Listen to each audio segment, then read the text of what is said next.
সহকর্মী মেহেরী নানি। জানাবেন, ডিপো থেকে বরাদ্দ বাড়ানোর সিদ্ধান্ত বাস্তবে আসলে কতটুকু কার্যকর হচ্ছে, গ্রাহকরা কি বলছেন?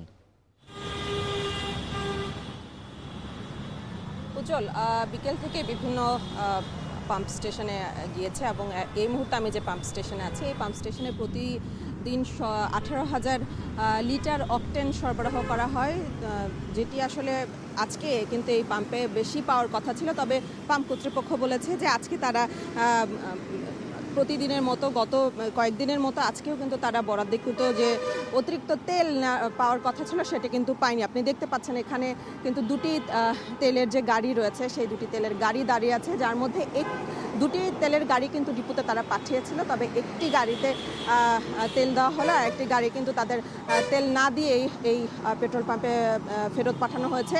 যে কারণে এই পাম্পে মূলত সাধারণত সকাল 8টা থেকে রাত 9টা পর্যন্ত তেল মজুদ সাপেক্ষে আসলে গ্রাহকদের মাঝে তেল বিতরণ করা হয়, গ্রাহকরা তেল নিয়ে যায়। তবে যেহেতু আজকে সরকারের ঘোষণা অনুযায়ী বিভিন্ন পাম্পে অতিরিক্ত তেল পাওয়ার কথা ছিল, তবে সেই ক্ষেত্রে এই রমনা পেট্রোল পাম্পে কিন্তু অতিরিক্ত তেল না পাওয়ার কারণে আমরা দেখতে পেয়েছি যে অনেকটা 6:30টার অনেকটা আগে কিন্তু এই পাম্পে তেল শেষ হয়ে গেছে এবং মাইকিং করে কিন্তু তারা বারবার বলছিলেন যে এই পাম্পে কিন্তু তেল শেষ হয়ে গেছে। এবং আমরা দেখতে পেয়েছি যে যারা আসলে গ্রাহকরা আছেন তারা সেই দুপুরের পর থেকেই এই পাম্পে লাইনে দাঁড়িয়েছেন এবং সেই লাইন কিন্তু আমরা দেখতে পেয়েছি মৎস্য ভবন মোড় হয়ে শিল্পকলার সামনে দিয়ে পররাষ্ট্র মন্ত্রণালয়ের যে পেছনের রাস্তাটি রয়েছে সেই পর্যন্ত কিন্তু এই লাইনটি দীর্ঘায়িত হয়েছে। এবং যারা আসলে এখানে দাঁড়িয়েছেন তারা বলছেন যে এখানে তারা প্রায় 2 থেকে আড়াই ঘন্টা পর্যন্ত দাঁড়িয়ে আছেন এবং অনেকে আছেন যে যারা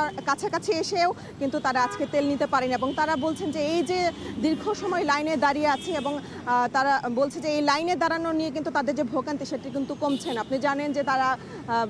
আপনি জানেন যে ইতিমধ্যে কিন্তু সরকার এই জনভোগান্তি এড়াতেই কিন্তু বিভিন্ন পাম্পে যে তেল বরাদ্দের বর্ধিত হারে যে তেল বরাদ্দের কথা বলেছে সেটি কিন্তু অনেক পাম্পেই না দেওয়ার কারণে যারা আসলে গ্রাহকরা আছেন তারা বলছেন যে দাম বৃদ্ধি এবং বিভিন্ন পাম্প স্টেশনে যে বর্ধিত হারে তেল দেওয়ার কথা ছিল এবং সেটি থাকার কারণেও কিন্তু সেটি থাকার পরও কিন্তু গ্রাহকরা আসলে তেল পাচ্ছে না এবং এটি নিয়ে তারা আসলে তাদের মধ্যে অনেকটাই ক্ষোভ দেখা গিয়েছে এবং তারা দ্রুত এই জ্বালানি তেল সংকট নিরসনের দাবি জানিয়েছে।